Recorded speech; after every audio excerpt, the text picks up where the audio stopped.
সবাইকে good morning. তো তোমরা এখন কি করছো? আমি এখন বই পড়ছি, বই কালারও করেছি। এই যে মা এই সাইডে আছে। হ্যালো গাইস, শুভ সকাল। এখন মেয়েকে পড়াতে বসেছি আর চাটা সবই খাওয়া হয়ে গেছে। তোমরা কি করছো?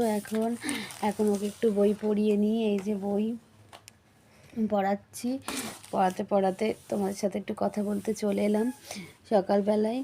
আর সব কিছু ভিডিও করে দেখানো সম্ভব হয়ে ওঠে না। এটা আমার একান্নবর্তী ফ্যামিলি, সবাই সবভাবে ভালোভাবে নেয়ও না, সেই কারণে সেভাবে সব কিছু ভিডিও করে দেখায় না। যেটুখানি পারি, যেটুখানি সময় পাই তোমাদের সাথে কথা বলি। তো বলো, সবাই কি করছো? সবাই সকালটা ভালো কাটুক, এটাই কামনা করি। প্রত্যেক দিনই একই কথা বলি, তোমরা বলবে, কিন্তু আমার মনে হয় আমি ভালো থাকলে আমার সমস্ত ফ্রেন্ডসও ভালো থাকুক, এটাই আমি চিন্তা করে থাকি। তো চলো, এখনকার মতনই টাটা, পরে আবার বলছি।